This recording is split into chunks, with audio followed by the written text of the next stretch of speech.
Welcome, everybody. Nino from Georgia is speaking, and I'm ready to read a true story from Afghanistan. Nasreen's Secret School. I chose this book because I have my beloved family from Afghanistan who live in the United States for years, but the culture, the love, the beauty of Afghanistan is always with them, and they kind of shared it with me, and I'm really happy. So I just want to I don't know, to dedicate this book to them, or to just show them my appreciation towards them. It's a true story written by Jeanette and I'm going to read it, and then I'm going to share a little note from the author who shares some stories about how courageous women and anonymous supporters have been helping people in Afghanistan. Okay, so it was a long introduction, but I'm gonna start reading it. The author dedicates this book to the courageous women and girls of Afghanistan.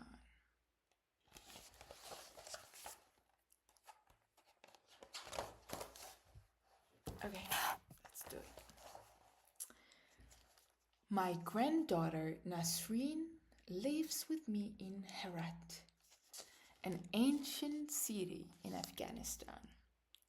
Art and music and learning once flourished here. Then the soldiers came and changed everything. The art and music and learning are gone. Dark clouds hang over the city.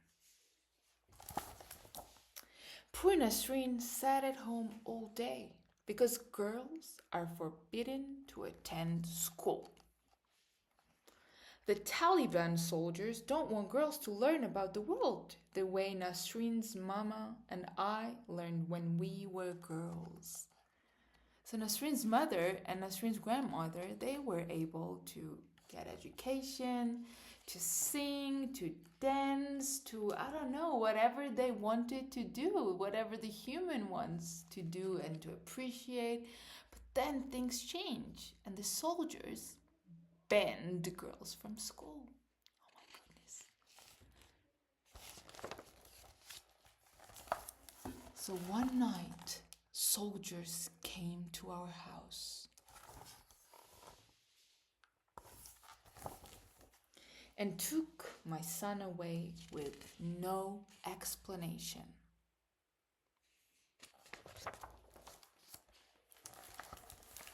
We waited many days and nights for his return. Finally, Nasreen's frantic mama went searching for him, even though going out alone in the streets was forbidden for women and girls. That was one of the rules. Women could not walk in the street without a male, chaperone, without a male guard who had to be their either husband or relative. But she didn't have husband anymore. They took him, and so the mama could not. She was so anxious, and she was like, okay, I'll do everything to find him. And so she left the house in hope that she will return, I guess. But look what she's wearing. Because also the women could not, and even now, can't walk showing her face. Can you imagine? Only the eyes.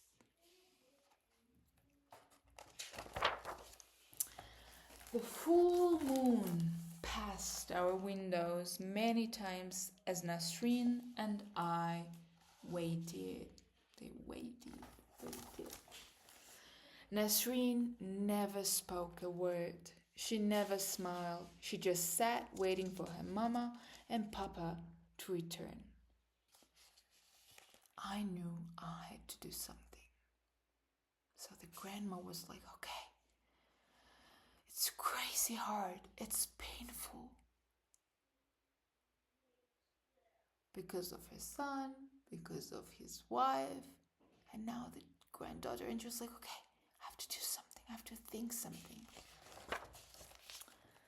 I heard whispers about a school, a secret school for girls, behind a green gate in a nearby lane. I wanted Nasreen to attend this secret school. I wanted her to learn about the world as I had. I wanted her to speak again. So one day, Nasreen and I hurried down the lanes until we came to the green gate. Luckily, no soldier saw us. I tapped slightly. The teacher opened the gate and we quickly slipped inside. We crossed the courtyard to the school, one room in a private house filled with girls. Nasreen took a place at the back of the room. Please, Allah, open her eyes to the world. I prayed as I left her there. So Allah is the God for Muslims, okay?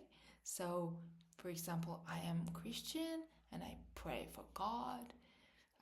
I say Jesus, and Muslim people pray for Allah, the God. So the grandma was like, please, Allah, let her open her eyes to see the beauty of the world. Because in their city it was all dark. Nasreen didn't speak to the other girls. She didn't speak to the teacher. At home, she remained silent. I was fearful that the soldiers would discover the school, but the girls were clever. They slipped in and out of school at different times so as not to arouse suspicion. And when boys saw soldiers near the green gate, they distracted them. I heard of a soldier who pounded on the gate, demanding to enter, but still like, open the door, I want to come in and see what's going on. But all he found was a room filled with girls reading the Quran, which was allowed. Quran, I hope I say it properly, it's the most divine book for Muslim people. And so the soldier, of course, girls have to read Quran, how to behave, and so on and so on. So it was allowed. The girls had hidden their schoolwork, outwitting the soldier. Okay, so they all hid their, notebooks and what they spoke or wrote about, different countries, as if they were only reading Quran. One of the girls, Minna, sat next to Nasreen every day, but they never spoke to each other. While the girls were learning, Nasreen stayed inside herself. And my worry was very deep. Look at Faith.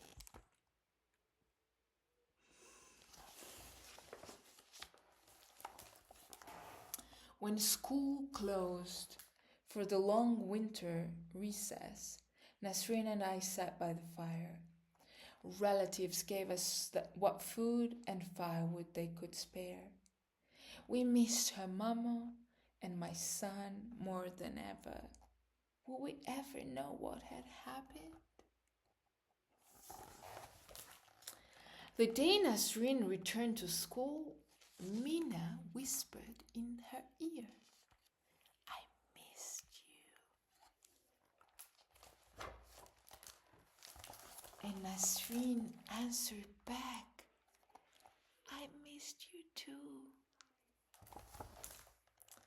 With those words, her first, since her mama went searching, Nasreen opened her heart to Mina.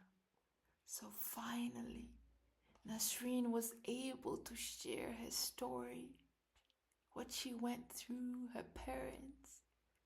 And that is so beautiful. Look at her tears. Yes, finally, she expressed her concerns, her worries. Because when you share it with somebody who cares and who is interested with you, it's so healing. Like, it's just so relieving. You're like, yes, you become so much lighter. And so she smiled for the first time since her papa was taken away. And all the girls and teachers cheered. At last, little by little, day by day, Nasreen learned to read, to write, to add, and to subtract. Each night, she showed me what she had discovered that day. Oh, and the grandma is so, so grateful and happy too. Look at her smile. Windows opened for Nasreen in that little schoolroom. Yes. Even though you're sitting in a room, maybe they're different, like, white walls or whatever color is this, you getting to know different kinds of people, I don't know, reading picture books or any other kind of books, listening, writing, drawing, you discover the new world. The world is like you've never actually been to, but actually you feel it. It's so real. You're there and it fills your heart and you're so like, oh yes, and you got new ideas and you're inspired and you want to travel more and you want to, I don't know, discover, touch, sense, because life is so beautiful. So Nasreen learned about the artists and writers and scholars and mystics who long ago made Herat beautiful. Yes, look, the colors, the happiness, the learnings, the sharings. Nasreen no longer feels alone. The knowledge she holds inside will always be with her, like a good friend. Different fairy tales, characters. Now she can see blue sky beyond those dark clouds. And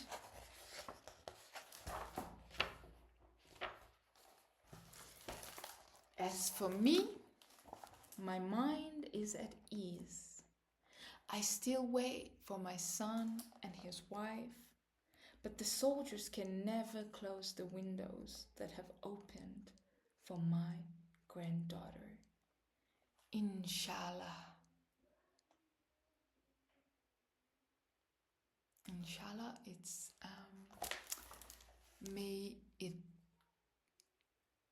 it's the God willing, so God will help us. That kind of saying, I think. Yes. So now I'm going to share a little note from the author, so we really understand. But it was written early, like maybe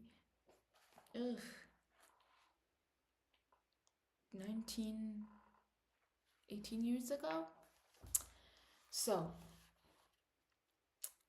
from 1996 to 2001, Taliban reigned in Afghanistan, and so the schools were banned for girls. But there was an organization who founded and supported secret schools. The founder of the schools requested anonymity, but they shared the story of Nasreen and her grandmother with the author. Nasreen's name has been changed, but before the Taliban seized control of Afghanistan, 70% of school teachers were women, 40% of doctors were women, and 50% of students at Kabul University were women. But after the Taliban, these soldiers with guns, seized control of Afghanistan, girls were not allowed to attend school or university. Women were not allowed to work outside the home. You have to be at home. Prepare food, clean the house. That's it. That's your job. Can you imagine? Women were not allowed to leave home without a male relative as chaperone. Women were forced to wear a burqa. That's what we saw. That covered their entire head and body with only a small opening for their eyes. There was no singing or dancing or kite flying. Art and culture in the birthplace of the immortal poet Rumi was banished. The colossal Bamiyan Buddhas carved into the side of a mountain were destroyed. Years of isolation and fear had begun. But there was also bravery from citizens who defied the Taliban in many ways, including supporting the secret schools for girls. Even now, after the fall of the Taliban in Afghanistan in 2001, danger remains. And now it's 2025 and Taliban still reigns. So in 2001, still schools are bombed, set on fire and closed down. Still there are death threats to teachers. Still girls are attacked or threatened if they go to school. And still the girls, their families and their teachers defy the tyranny by keeping the schools open. Their courage has never wavered. So I hope, and I'm so happy and thankful that we were able to look into one of the families in Afghanistan who actually survived.